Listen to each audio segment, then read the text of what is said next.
ಹೊಸ್ದಾಗಿ ಮದುವೆ ಆದ ಹೆಣ್ಮಕ್ಳೇ, ನಾನು ಹೇಳೋ ಮಾತು ಕೇಳಿಸ್ಕೊಳ್ಳಿ.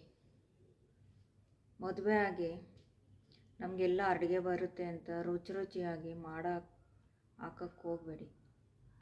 ಪರ್ಮನೆಂಟಾಗಿ ನಿಮ್ಮನ್ನು ಸೆಟ್ಲ್ ಮಾಡಿಬಿಡ್ತಾರೆ ನಿಮ್ಮ ಅತ್ತೆ. ಏನೇ ಕೆಲಸ ಬಂದ್ರೂ ನನಗೆ ಚೆನ್ನಾಗಿ ಬರುತ್ತೆ ಅಂತ ಬೀಗಿಕೊಂಡೋಗಿ ಮಾಡೋಕ್ಕೆ ಹೋಗಬೇಡಿ. ಆಮೇಲೆ ನಿಮ್ಮ ಕರ್ಮ ಎಲ್ಲ ನಿಮ್ಮ ತಲೆ ಮೇಲೆ ಬರುತ್ತೆ. ಕೂತ್ಕೊಳ್ಳೋಕ್ಕೂ ನಿಂತ್ಕೊಳ್ಳೋಕ್ಕೂ ಟೈಮ್ ಸಿಗಲ್ಲ. ನಮಗಿಂತ ಇಲ್ಲ ಅಂತ ಹೋಗ್ಬಿಡ್ತೀರ. ನಿಮ್ಮಮ್ಮ ನಿಮ್ಮ ಅಪ್ಪಂದಿರು ನನ್ನ ಮಕ್ಕಳು ಒಳ್ಳೆಯ ಹೆಸರು ತಗೊಳ್ಳಿ ಅಂತ ಎಲ್ಲ ಕಲಿಸ್ತಾರೆ. ಆಮೇಲೆ ಪರ್ತಾಡೋದು ನಾವೇ. ನಿಮ್ಮ ಅತ್ತೆ ಏನಾದರೂ ಜಾಸ್ತಿ ಕಾಟ ಕೊಡ್ತಾ ಇದ್ದಾರಾ? ಏನು ಮಾಡಬೇಡಿ, ಏನು ಚಿಂತೆ ಮಾಡಬೇಡಿ. ನಿಮ್ಮ ಗಂಡ ಇದ್ದಾರೆ ಅಲ್ವಾ, ಅವ್ರ ಮೇಲೆ ರಿವೆಂಜ್ ತಗೊಳ್ಳಿ. ನಿಮ್ಮ ಅತ್ತೆ 1% ಮಾಡಿದ್ರೆ 4% ನಿಮ್ಮ ಗಂಡನ ಕೊಡಿ. ನಿಮ್ಮ ಕೊಡ್ತಾರೆ. ನೀವೇನಾದರೂ ಹೂ ಕಟ್ಟೋದು ಏನಾದರೂ ಕಲ್ತಿದ್ರೆ ಒಂದು ಸತಿ ಕಟ್ ನೋಡಿ. ಪರ್ಮನೆಂಟಾಗಿ ಹೂ ಕಟ್ಟೋ ಅಮ್ಮ ಮಾಡಿಬಿಡ್ತಾರೆ.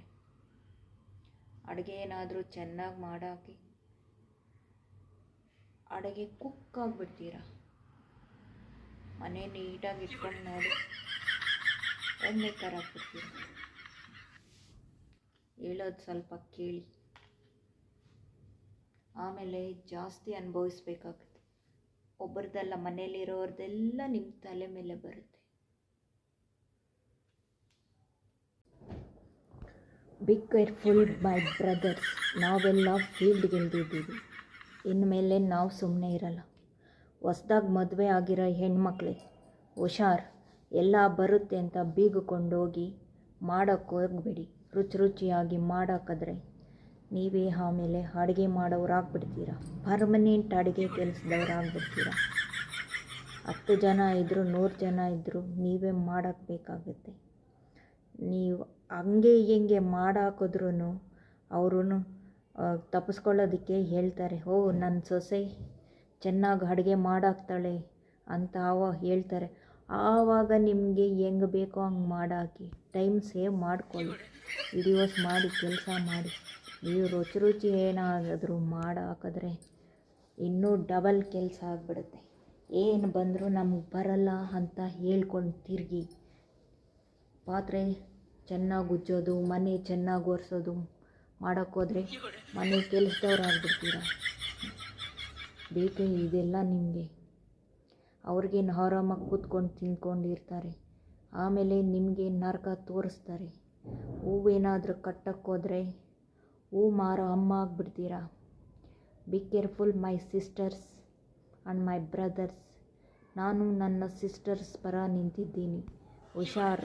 ಎಲ್ಲರೂ ನಮ್ಮ ಸಿಸ್ಟರ್ಸ್ನ ಏನಾದರೂ ಮಾಡಿದ್ರೆ ನಾನು ಫೀಲ್ಡ್ಗೆ ಇಳಿತೀನಿ. ನಾನು ಸುಮ್ಮನೆ ಬಿಡೋದಿಲ್ಲ. Be careful. ನೀವು ಮತ್ತೆ ಏನಾದರೂ ಕಾಟ ಕೊಟ್ಟರೆ ನಿಮ್ಮ ಹಸ್ಬೆಂಡ್ಗೆ ತಿರುಗಿಸಿ ಅದ್ರ 3ರಷ್ಟು ಕೊಡಿ. ಆವಾಗ ನಿಮ್ಮ ಹಸ್ಬೆಂಡು ಹೋಗಿ ಮಾತಾಡಿ ಬಾಯಿ ಮುಚ್ಚಿಸ್ತಾರೆ. ನೀವೇನಾದರೂ ಸುಮ್ಮನೆ ಇದ್ದರೆ ನಿಮ್ಮ ಹಸ್ಬೆಂಡು ಅವ್ರ ಅಮ್ಮನ ಪರ ನಿಲ್ತಾರೆ. ಸುಮ್ಮನೆ ಬಿಡಬೇಡಿ. ಹಾಕೊಂಡು ರುಬ್ಬಿ. ಹೊಸ್ದಾಗಿ ಮದುವೆ ಆಗಿರೋರಿಗೆ ತಲೆ ಇರಲ್ಲ.